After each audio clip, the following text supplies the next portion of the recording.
तो आज के इस वीडियो में हम देखेंगे डेटा स्ट्रक्चर्स। तो डेटा स्ट्रक्चर में भी हम कौन सा वाला डेटा स्ट्रक्चर देखेंगे, that is user defined data structure में जो आता है हमारे पास स्टैक। तो अच्छा, डेटा स्ट्रक्चर्स क्या होते हैं? Data structures well defined structures होते हैं जिसमें हम अपना सेम डेटा टाइप या फिर डिफरेंट डेटा टाइप का डेटा स्टोर कर सकते हैं in a specific way, in a specific manner. Single unit में ही हम वो पूरा डेटा स्टोर कर सकते हैं। तो उसको एक्सेस करने का भी तरीका होता है, ऐसे नहीं कि आप कुछ भी कैसे भी एक्सेस कर सकते हैं, नहीं, आपको एक पर्टिकुलर वे फॉलो करना पड़ेगा डेटा स्ट्रक्चर्स को हैंडल करने के लिए। तो इसमें हम पढ़ेंगे स्टैक। स्टैक क्या होता है हमारे पास? जैसे आपने सपोज कीजिए आपने एक बुक्स रखी हैं, तो आपने एक के ऊपर एक बुक्स रखी हैं। तो अब आपकी कंडीशन क्या है? ये बुक्स रखी है आपने, एक के ऊपर एक रखी है, तो इसमें कंडीशन क्या है? जो आपने लास्ट वाली बुक रखी है वही वाली बुक आप सबसे पहले उठाएंगे। तो मतलब स्टैक क्या होता है? लीफो पे चलता है, LIFO, मतलब लास्ट। इसका L मतलब होता है लास्ट, I मतलब इन, फर्स्ट, F मतलब first, O is out. Last in first out, मतलब जो लास्ट में बुक रखी है वो आप सबसे पहले आउट करेंगे। तो लास्ट इन फर्स्ट आउट। तो ये मैंने एग्जांपल पता है, एक बुक का आपने एक बुक का एक जैसे जिसे बोलते हैं पाइल ऑफ बुक्स या फिर ढेर लगा दिया आपने बुक का एक के ऊपर एक स्टैक, तो ये दिस इज योर स्टैक।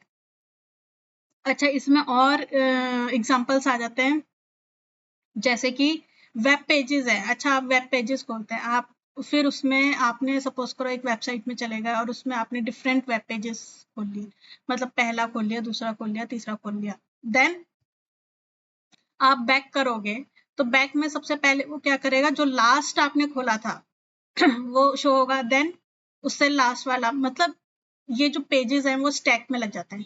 और बैक करते हो तो आप सबसे पहले कौन सा खोलते हो? जो सबसे लास्ट में आपका खुला था। तो ये एक एग्जांपल हो गया वेब पेजेस का। अच्छा, एक और एग्जांपल होता है अनडू। जो आप, जैसे मैंने इधर लिखा, कुछ भी लिखा, तो मैं अनडू प्रेस करती हूँ। तो अनडू जब भी हम प्रेस करते हैं तो क्या होता है? जो सबसे लास्ट में लिखा होता है सबसे पहले वही मिटता है ना?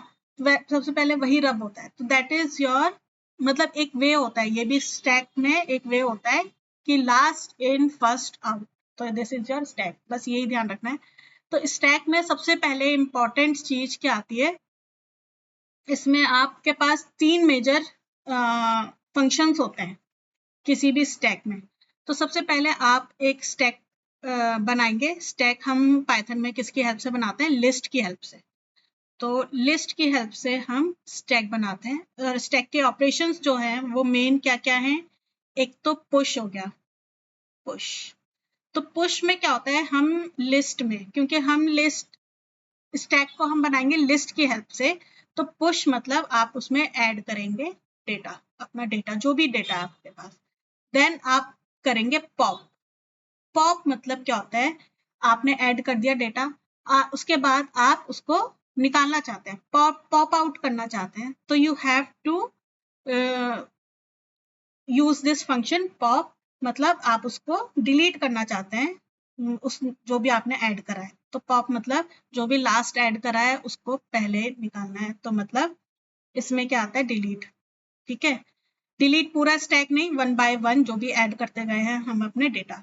एंड देन लास्ट एक और होता है डिस्प्ले करना अपना स्टैक। तो ये 3 जो है मेन फंक्शंस होते हैं स्टैक के। डिस्प्ले मतलब display all the contents of all the elements of your stack. तो ये 3 मैं आपको आज एक प्रोग्राम की हेल्प से बताऊंगी। प्रोग्राम ऑलरेडी मैंने बता दिया, लेकिन उसका कोड मैं आपको इधर समझा देती हूँ। That is very very important. Stack बहुत यूज होता है और इसका प्रोग्रामिंग भी आती है। तो ये आप देख सकते हैं, मैंने इधर एक स्क्रिप्ट खोली है, .py पाइथन स्क्रिप्ट है। तो इधर ये तो मैंने, आप देख सकते हैं पहले ये जो लिखा है, इसको हम डिलीट कर देते हैं, ये तो मैंने ऐसे ही चेक करने के लिए लिखा था। देन यू हैव, एक मैंने स्टैक नाम की एक लिस्ट ले ली। अब इधर कंफ्यूज होने की जरूरत नहीं है, ये जो मैंने हाईलाइट करा है that is a list, but मैंने उसका नाम दे दिया स्टैक, क्योंकि मैं स्टैक बना रही हूँ। उसके बाद क्या लिया मैंने? एक कैरेक्टर ले लिया जिसमें मैंने असाइन कर दिया दैट इज स्मॉल y। अभी इसका फंक्शन पता लग जाएगा। उसके बाद मैंने एक वाइल लूप चलाया है। वाइल लूप में मैंने ये जैसे हम केसेस बनाते हैं, है ना, तो वैसे ही है एक प्रोग्राम। तो जब तक ch की वैल्यू y है, जब तक यूजर y प्रेस करेगा तब तक ये प्रोग्राम चलता रहेगा। और क्या प्रिंट होगा, सबसे पहले ये 3 प्रिंट हो जाएगा भाई। 1 प्रेस करो अगर आपको पुश करना है, मतलब अपेंड करना है, मतलब ऐड करना है एलिमेंट स्टैक में।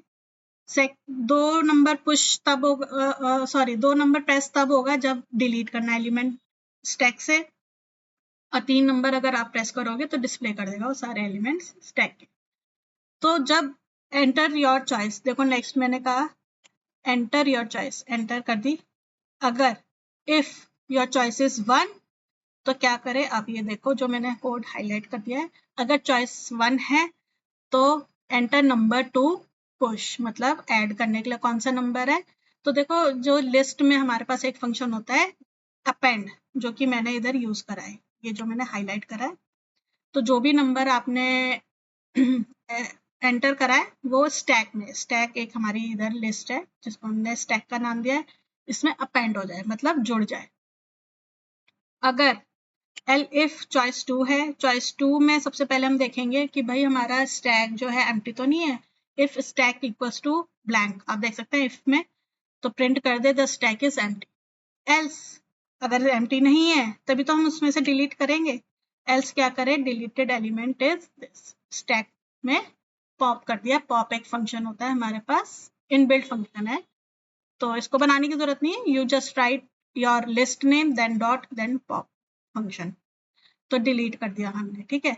अगर उसके बाद कौन सा आता है, अगर हमारे पास चॉइस 3 है, अगर यूजर ने चॉइस 3 कर दिया तो सबसे पहले हम अपनी लिस्ट की स्टैक की, मतलब स्टैक की हम लेंथ काउंट करेंगे, तो लेंथ एल में आ गई, ठीक है। और फिर हमने एक फॉर लूप चलाया, और फॉर लूप हमें पता ही है लिस्ट को कैसे आइटरेट करा जाता है, आई इन रेंज। ये आप खुद देखना कि रेंज में क्या स्पेसिफाई करना चाहिए क्या नहीं, ये मैंने अपने प्रीवियस वीडियो में बताया हुआ है स्टैक लिस्ट को कैसे आइटरेट करना है। और प्रिंट कर दे हमारा लिस्ट, ठीक है। तो थर्ड चॉइस में क्या था, डिस्प्ले था, आप देख सकते हैं थर्ड चॉइस में क्या था, डिस्प्ले था। पहले में क्या था, अपेंड हो जाए, दूसरे में क्या था, डिलीट हो जाए, थर्ड में क्या था, डिस्प्ले हो जाए, ठीक है। अब इसके बाद एल्स, अगर ये कुछ भी नहीं है तो इनवैलिड चॉइस। अगर 1 2 3 में से कोई भी कुछ और प्रेस कर दिया यूजर ने बट नंबर, तो it will show you invalid choice.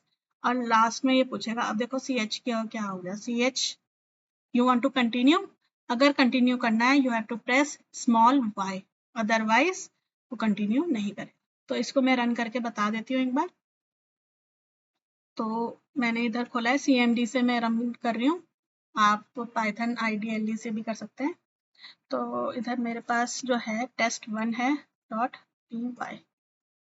तो ये देखिए मैंने रन करी अपनी फाइल, तो इसने मेरे को दे दिया 1 2 3, you can see in the screen. Push append element to stack, second enter your choice, तो चॉइस एंटर करते हैं 1, मैंने एंटर कर दी चॉइस 1। तो देखो उसने क्या दिया, एंटर नंबर टू अपेंड, मतलब ऐड करने के लिए नंबर डालो, मैंने लिख दिया 23। You want to continue, I want to continue, तो मैंने स्मॉल वाई प्रेस कर दिया, ठीक है। तो उसने मेरे को दोबारा से वो मेन्यू दे दिया कि चॉइस एंटर करो, तो मैंने दोबारा 1 प्रेस कर दिया, एंटर नंबर टू अपेंड, मेरे को एक और नंबर डालना है तो मैंने लिख दिया 45। तो यू वांट टू कंटिन्यू, मैंने लिखा Y, yes I want to continue. तो अब उसने पूछा है, अच्छा अब क्या करना चाहिए हमें, डिस्प्ले करके देखते हैं, एंटर योर चॉइस 3। तो देखो उसने डिस्प्ले कर दिया है, जो मैं इधर हाईलाइट कर रही हूँ 45 एंड 23, उसने मेरे को डिस्प्ले कर दिया स्टैक के एलिमेंट्स। अब उसने पूछा you want to continue, yes I want to continue. Now I want to delete the element from the stack, तो डिलीट वाला कौन सा नंबर है, 2। तो देखो उसने मेरे से पूछा नहीं कौन सा एलिमेंट डिलीट करना, उसने ऑलरेडी जो बाद में एंटर करा था वो सबसे पहले डिलीट कर दिया। तो उसने क्या लिखा, डिलीटेड एलिमेंट इज 45, ठीक है। तो you want to continue, I want to continue, yes. Again मैं डिस्प्ले करना चाहती हूँ, तो 3 नंबर मैंने दबाया, एंटर योर चॉइस 3। तो देखो एक ही नंबर अब रह गया स्टैक में, दैट इज 23, क्योंकि 45 तो डिलीट हो गया। तो इन दिस वे ये बहुत ही अच्छा एग्जाम्पल मैंने इधर बताया, आप इसका कोड देख लेना कैसे रन करना है, मैंने बता दिया है, एक बार ये कोड देख लेना, ये बहुत ही इंपॉर्टेंट कोड है, इसको समझना मेन इंपॉर्टेंट है। और जो डेटा स्ट्रक्चर्स हैं that are very very important. Next video में मैं क्यू के बारे में बताऊंगी, that is your data structure, user defined data structure in Python, that is also very important. So thank you for watching.